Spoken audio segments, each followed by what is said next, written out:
This is me saying, go! What is up, Truth Booth Podcast? We are back in the studio, aka the office, and it's a great day to be listening to a podcast, in my opinion. Welcome back, everyone. I'm feeling good, Britt. Yeah. I feel like that's how I start off every podcast. You're like just a happy person, happy-go-lucky person. The joy of the Lord is my strength. But But also, just wanted to give you a little heads up on what we're talking about today. We are talking about Pride Month, and are people celebrating it? Are they not celebrating it? What's June for anymore? Let's go ahead. Let's jump in. Roll that music. that was good. I don't know how long the music is. It's good though, right? Yeah, that's good. I like the music. I like the music too. If you don't like the music, let us know. We probably won't change it even if you say no. But Yeah. it's all good. Britt, fill us in. What's new? Well, I have a confession to make. Confess. I fell behind on my Bible shred already. Did you? Did you start yet? No. Okay, I'll start again with you. Wait, okay, here's the only kicker, is that we're leaving for a youth missions trip this week. And so I know if I start shredding, I will not be able to keep up with it for 4 days straight. Okay, when do you leave? Should we just start it in July? Let's do this. We can get people on board. Okay. We'll start posting about the shred on Okay. the Truth Booth Instagram, and we'll start in July. Okay. This is real life, people. We're not perfect. We're not perfect. Last time, also, I'm pretty sure I said on the podcast last time that it only took me like an hour a day. I don't know where I came up with that number. I thought that was a low number. I don't know where I came up. Maybe I meant like an hour in the morning and an hour in the evening or something. Because it's long. It's definitely longer than an hour. Yeah. And I'm doing like a combination of like what we talk about, like audio Bible with reading and, you know, like both. But honestly, getting through the book of Job is one of the hardest books of the Bible for me. Yeah. And It's wild. In the shred, it has you read basically the whole book of Job in one day. Yeah. And I was like, I need to get up and go for a walk. I was telling Angie, I was like, I had to.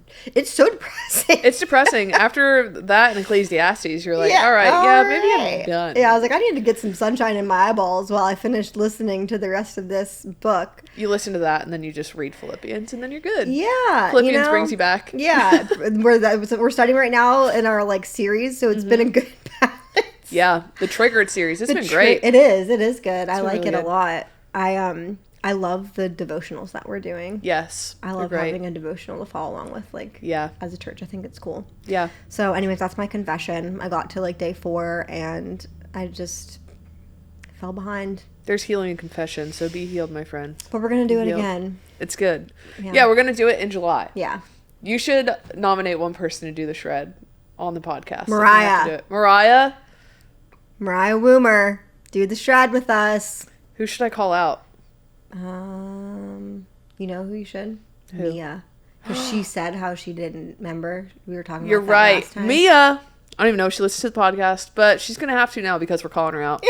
Mia, if you can hear us through the walls and also on this podcast, you're shredding with us in July. Sadly, you don't have an option. Yeah. So, It's going to be fun. yeah, It's it's going to be good. Should we, I feel like we talked about this on the first episode and never did it. Should we talk about our Oura Ring stats from last night? Okay, another confession. You haven't been wearing it? No, because you can talk about yours. But, well, this will lead to a third confession. Oh my gosh. Wow.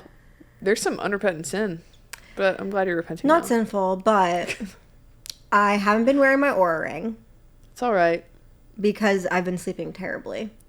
Oh, and you just don't want to see the stats. Yeah, it's like I know that Yeah. they're going to be bad. Mm-hmm. And there's not a whole... there's some things I can do about it, but, like, I'm just in a season where I'm not sleeping well.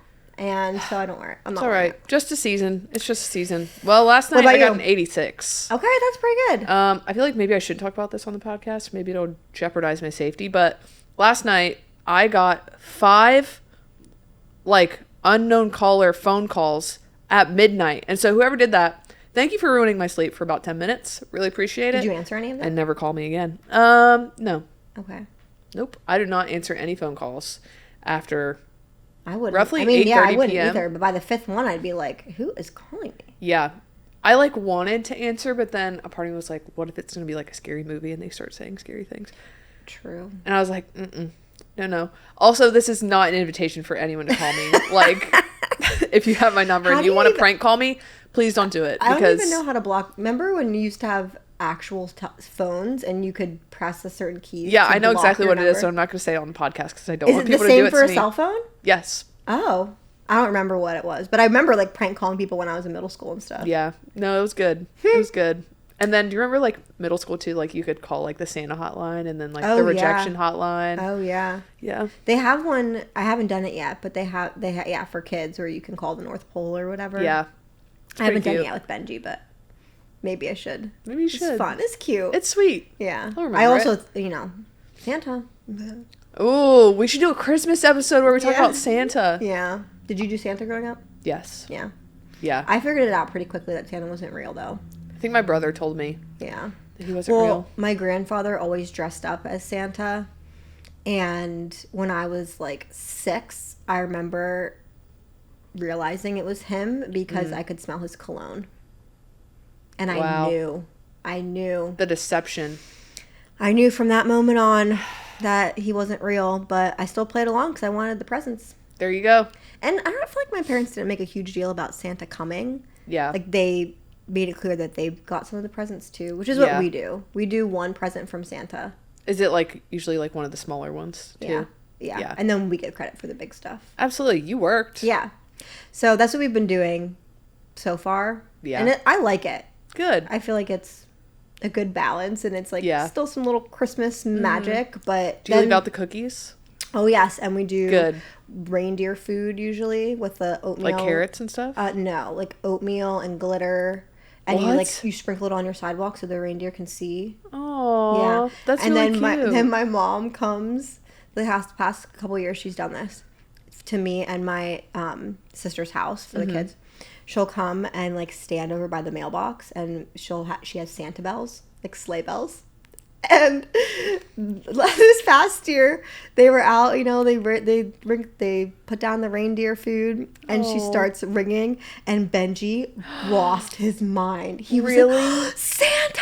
Aww. It was that's so cute. But she'll wear like a thing, not like a full costume, but so you can't tell it's her, and she'll ring them and she'll go, ho, ho, ho. Aww. And he was like, Santa! That's so sweet. Because we get back from church kind of late on Christmas Eve, so we're like doing all the things with the cookies or whatever, and so we're getting ready for bed. They got their Christmas jammies on and all the things, and it was so cute. That is so cute. Do you guys do matching PJs?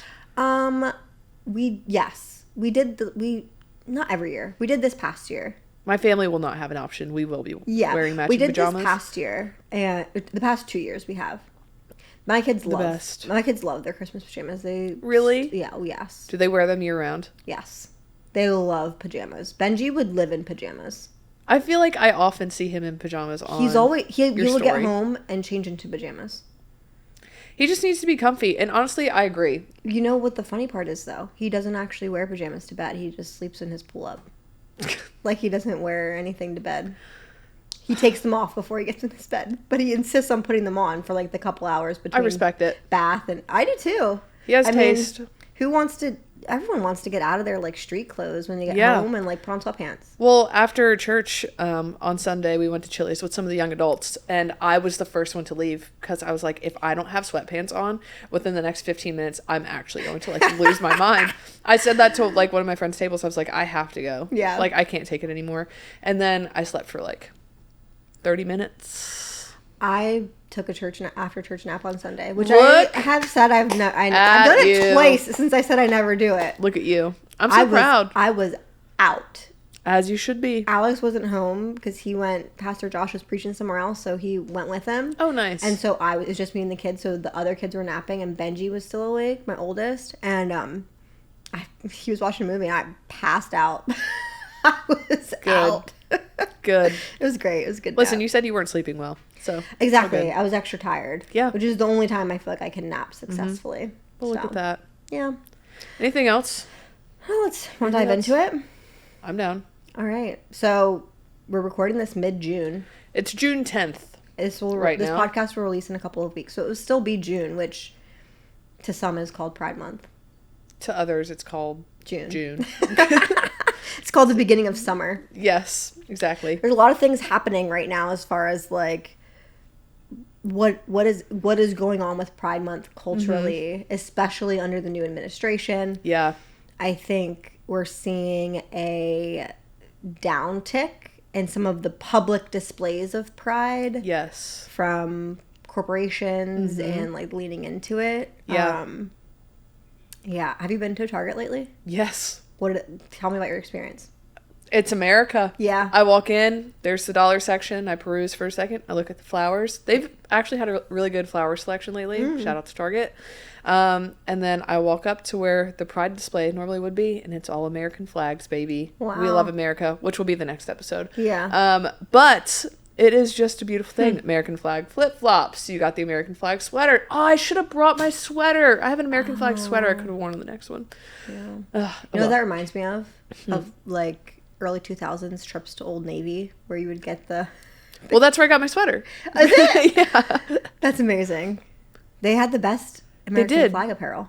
I remember having one when I was little. It was Yeah. like a gray shirt with an American flag. Oh, It was yeah. like Old Navy, and then it had like the We year. got I one- think it was 2004. We got them every year. Yeah. No, they were cool. And Bring them back, honestly. Flip-flops, 2 for $5. Yes, they were cheap, but they broke very quickly. They did, but you could get the pair in every color. Just buy more. It's true.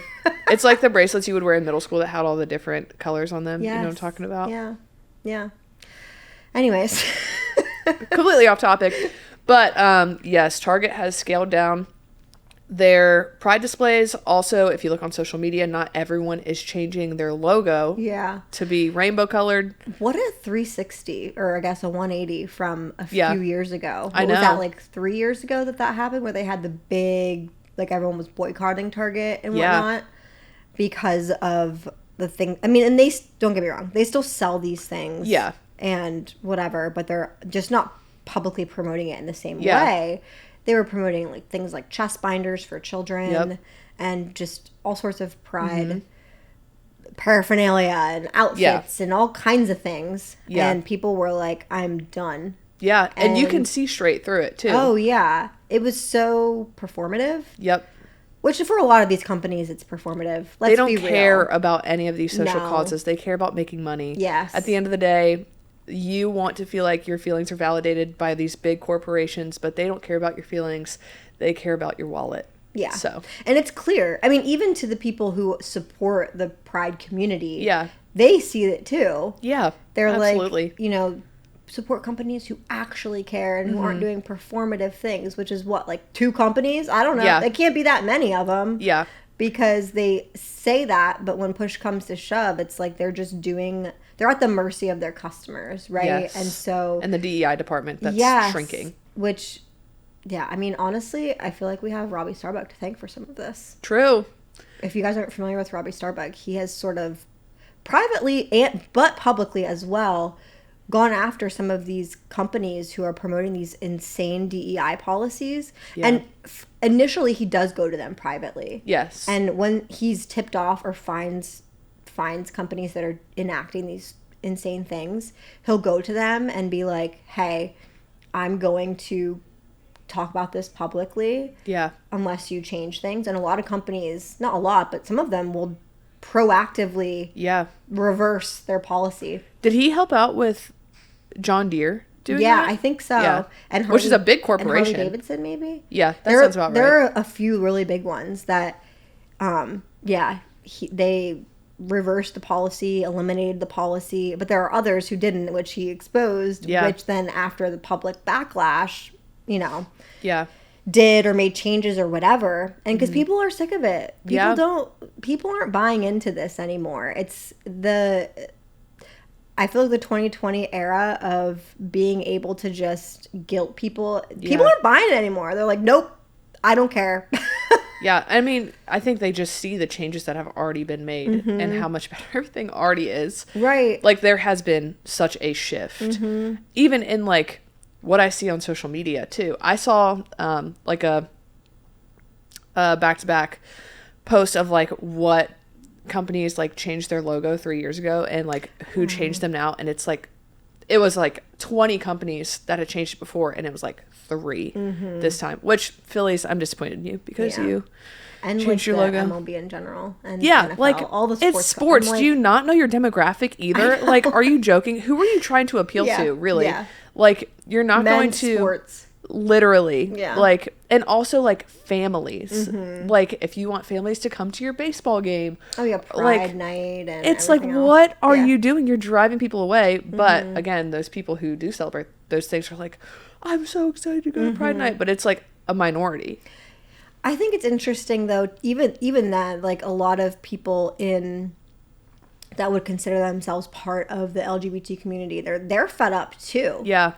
That they don't want to be associated with the behavior of some of these extreme, just perverse things that are happening in that movement. And I think that's part of it too, is why we're seeing like sort of a decrease in the celebration and overemphasis on it, is because all sorts of people are fed up with this. They're like, oh, it's the all the Christians, and it's like, well, yes, but we've always have been. Yeah. It's even people who are not necessarily Christians, or we would disagree politically. They're still like, this is ridiculous. This is not even what it was supposed to be about. Like, you being naked in the street where there's kids around and disgusting. Like doing all these inappropriate things is not.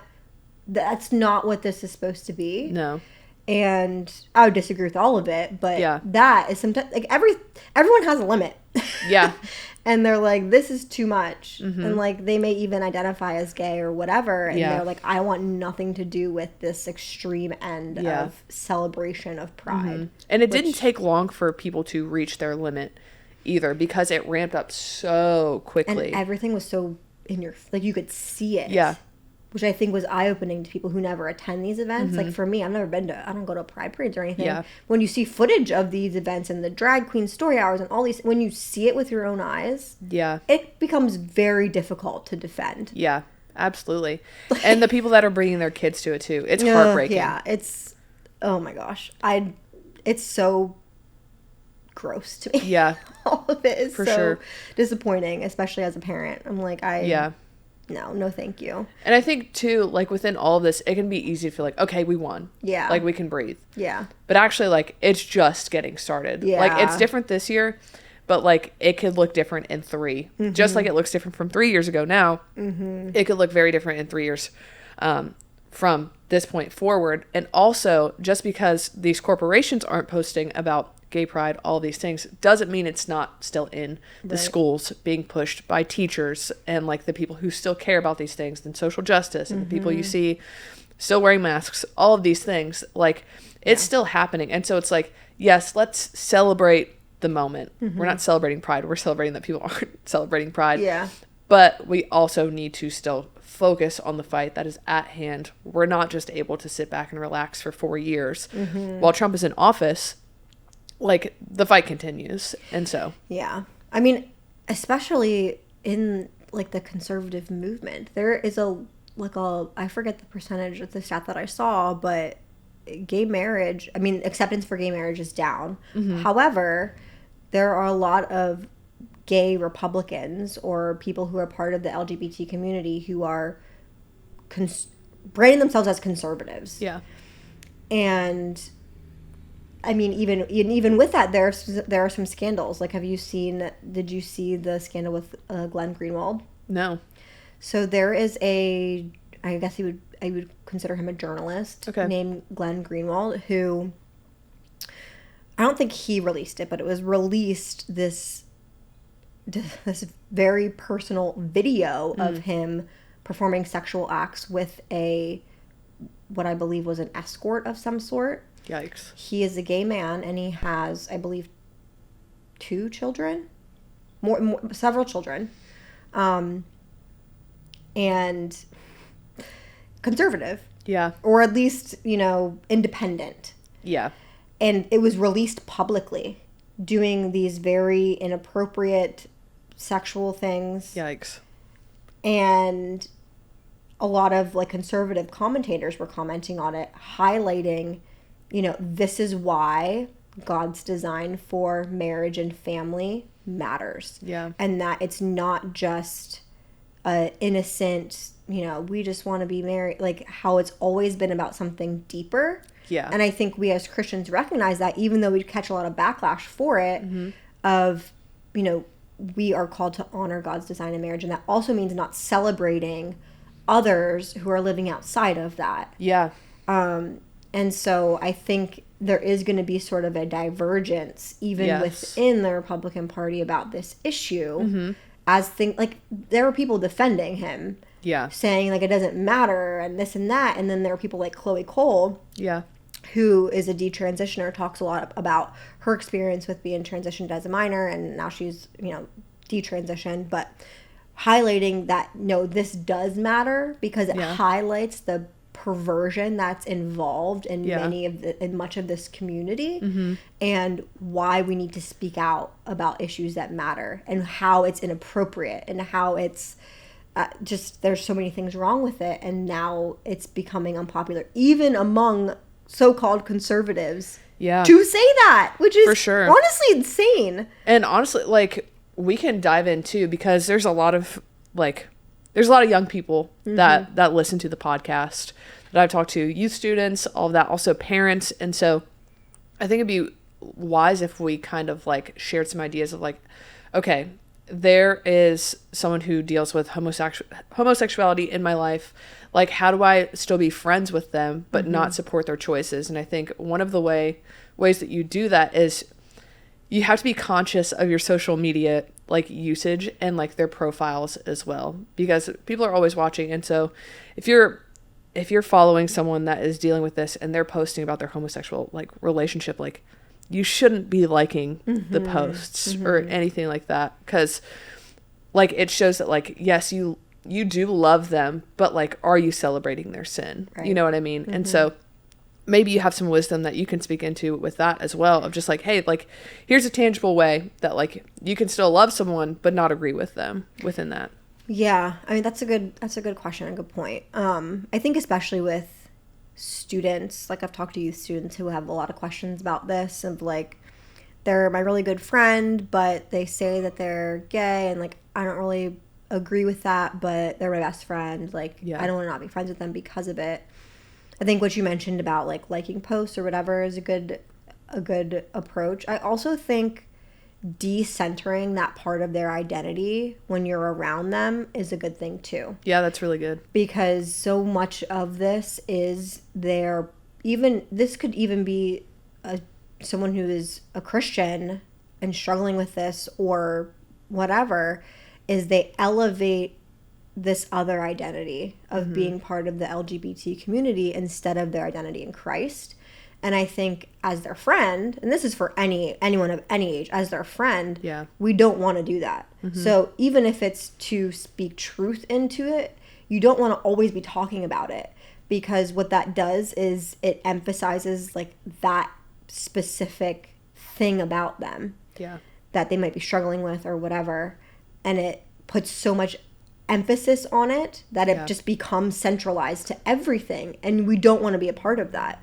And so talking about the things that you connect with them on that are not related to that, like what are all the things that other hobbies that you enjoy doing together, or people that you like to listen to their music, or whatever it is, connecting with them about those things, so that it's not always a conversation about their gayness or whatever. Like, because even if you're trying to talk about it in the context of, as from a Christian perspective of like, this is what God says about that, it's still sometimes like, okay, but at the end of the day, we don't want to be talking about it all the time. Yeah, exactly. And I like what you were talking about too, like when you're saying like, oh, this person's my best friend. Also, you need to reevaluate like biblical friendships. Like, you can have friends that aren't Christians, absolutely, like they need to hear the gospel. You need to be friends with people that aren't Christians, so that you can like disciple and also like just like have a relationship with them, you know. But like your close circle should be good, godly friendships that are pointing you towards Jesus in every single way. Not that we won't have our own struggles, but when people are identifying with sin more than with Christ, that's the issue. And so just being conscious within that too. So, and that is something that people cite really specifically in this day and age, is like they don't they specifically don't want to be like in a non-affirming, like, I mean, weekly I see posts in like the local mom groups looking for churches to attend that are affirming. Like they're specifically looking for that. Yeah. And so, you know, we want to speak truth and everything else, but at the end of the day, people are searching. And so how do we navigate all of that? And I actually have a story, it's kind of related to this, but about friendships too. And when I came back to church a few years ago, I did not have friends who were biblically sound, who were Christians, anything. And in fact, some of them were very hostile to it. Yeah. And so some of it happened, I mean, it was pretty abrupt, but it didn't take long for sort of those relationships to be strained and just like, there was no fights or anything, but it was just like we grew apart very quickly because I was changing. They weren't. So I very much recognize that. But it was very painful to like to feel like your best friends are no longer people that you can connect with in the same way, or that you even want to seek advice from, because you know that the worldview that they're going to be sharing it from is not what you want being poured into your life. You want people who are going to point you to the Word of God and use that as their barometer and not anything else. And especially as a mom for you, like their advice, if you took it, would affect your husband, your kids, your kids' friendships, all of that. And it's hard and it's painful and it sucks. But one thing I will say is that I never stopped praying for those friends. I always put them on my connection card. And last week, I was sitting at church, and one of them, because we still talk, like we're still friendly and everything, we're just not as close. And one of the friends texted me, and it was you know what Time Hop is? Yes. So I have a 7-year streak on Time Hop. You do? Yeah, I wish I still had my Time Hop. She's one who same. She had the same social media forever. So everything comes up on our Time Hop. This was a note from her notes app on her phone from 1 year ago.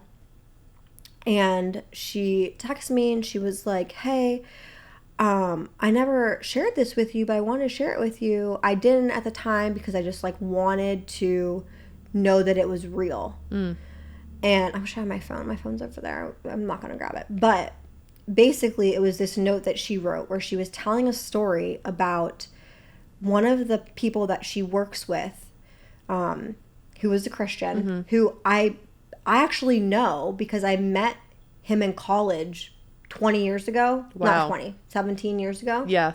So God used someone who I knew to do this. So she overheard him praying for someone and asked him to pray for her. And she talked in the note, talked about how she's sort of has a lot of trauma in her life from things that have happened, and how she's always sort of said she didn't believe in God or was angry. But she asked him to pray for her, and she said the first time that he did that, she felt an overwhelming sense of just peace and clarity kind of thing. I don't know that she's ever had anyone pray for her before. And she wrote, it was a long note, and but she asked him again to pray for her again, and she said sort of the same thing happened.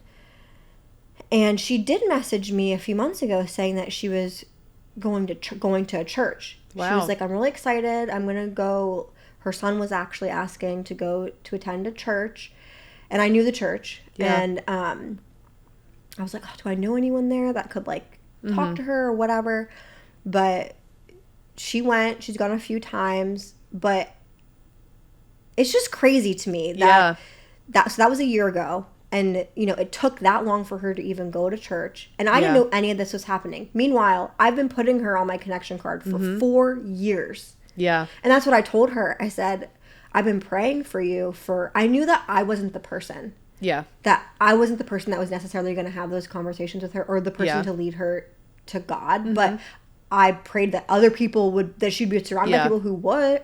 And how would at the time, he didn't even work with her. Yeah.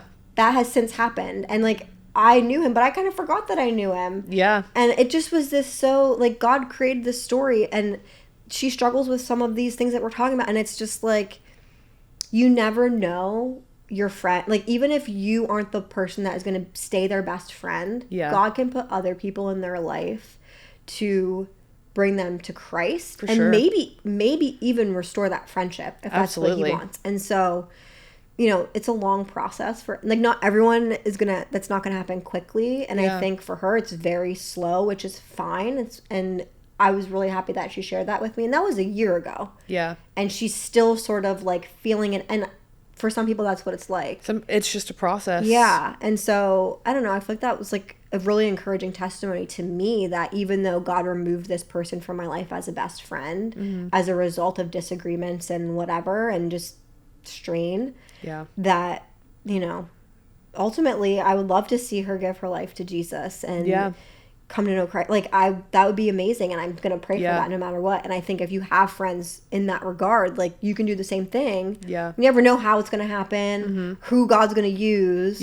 But I don't know, it was really cool. And I think it really highlights too, like, being patient in prayer and, like, having longevity in prayer. It's not just praying, like you said, you've been praying for years for this girl, and we can't just always expect, like, an immediate transition from, like, people who are so far away from Christ to, like, just coming and follow him. But, like, that does happen. I'm not saying it doesn't happen, but it's just being patient. And I think we can talk about too the guy that we've seen on TikTok who struggles with homosexuality, but he's, like, trying out church. He's reading his Bible, and people are so quick to not be patient with him. If you want to dive into that. Yeah. So there's a TikToker. His name is Tony Yarrow, I believe.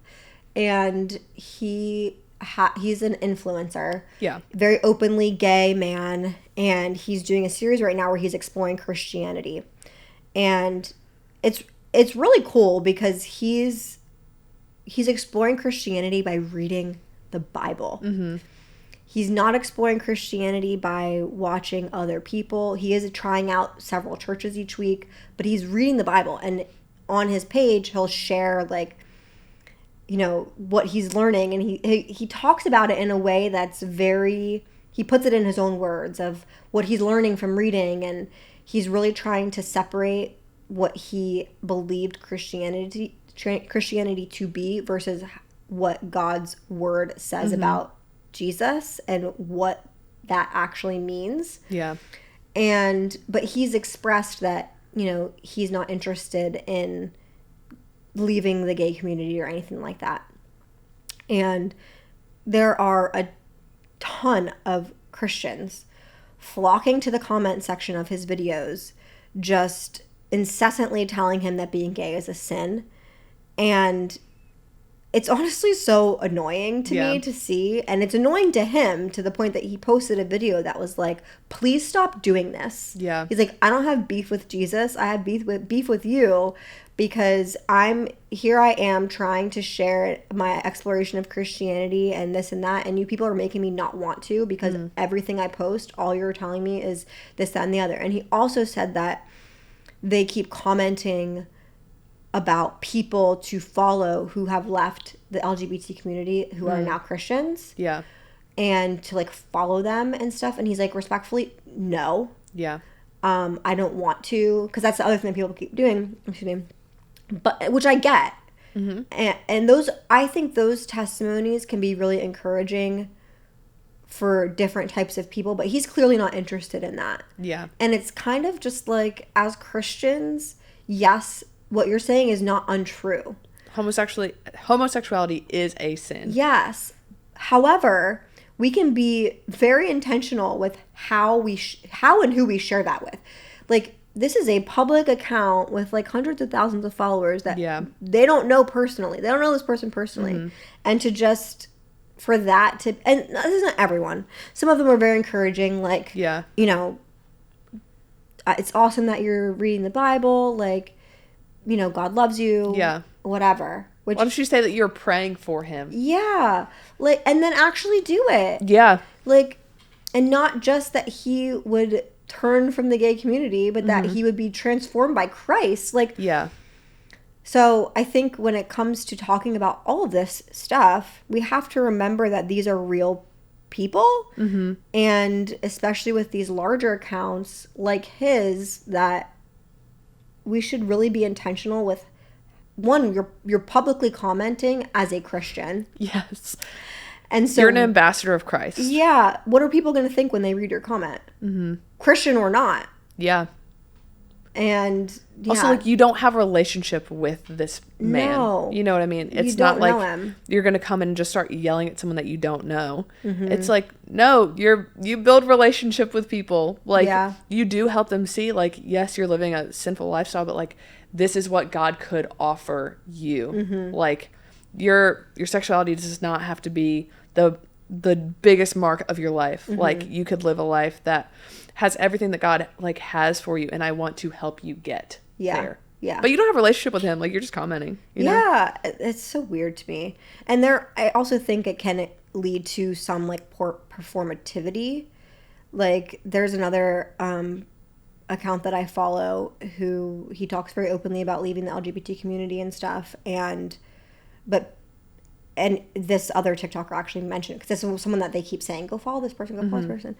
And he, I would say, like, outwardly is slightly, like, feminine still, like the way he speaks and sort of just the way he goes about. And he's commented directly to the people who criticize him for that, to say, like, God does not care that you think that. Yeah. And also, I lived as a gay man for this long. Like, God doesn't care if I speak in a way that do you know what I mean? And it was, honestly, to me, it was convicting. Yeah. Because when I would watch his videos, sometimes I would, like, think that. Yeah. Like, oh, he sounds this way or looks this way by the way he's moving around and stuff. And it's like, but he's clearly changed his entire life. Yes. And he is living to serve God. Like, that is the most important thing. Not, like, does he look a certain way? Yeah.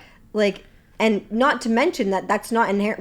What people are pointing out is inherently sinful or anything. Yeah. It's just like a personality, like And I was like, wow, he's right. Yeah. We have to stop being so critical of the way people are outwardly appearing and look at the fruit. Like, look at the fruit that God is creating in their life from turning from sinful things and following Jesus. Like, that's way more important than, the way he says these things is like kind of like flamboyant or whatever. And we also have to realize that sanctification is a process. Like, our minds are renewed daily in Christ, and so we can't expect immediate change from people. Like, when you said he's lived like that for years and years and years and years, like, do you not realize that, like, God has been so patient with us in our sin because he doesn't want anyone to perish? And so God's patience doesn't just stop when you give your life to him. Like, God is constantly, like, revealing things to you and bringing him closer, like, to himself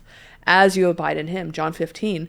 And so through that, as you abide, you're going to bear fruit. And from that, you're going to bear more fruit. And then you're going to bear much fruit. Yeah. So I think we just have to keep that in mind. And, like, there are a lot of powerful testimonies where people have come out of that lifestyle and now speak directly to it, which I do think is very powerful, especially in today's day and age, because of just, I think for parents, and especially who are struggling maybe with a child who's going through that, it's just encouraging to know, like, to hear positive stories about people turning from that and seeking Christ, and as a result of much prayer in a lot of cases from parents. So I would just say, if you are a parent listening to this and you have a child or you have a friend who has a child, like, this is such a common thing. I talk to people all the time at church who are, like, even if their child isn't part of the community, but that they're an ally or whatever, and that is their beef with Christianity, essentially, is the support of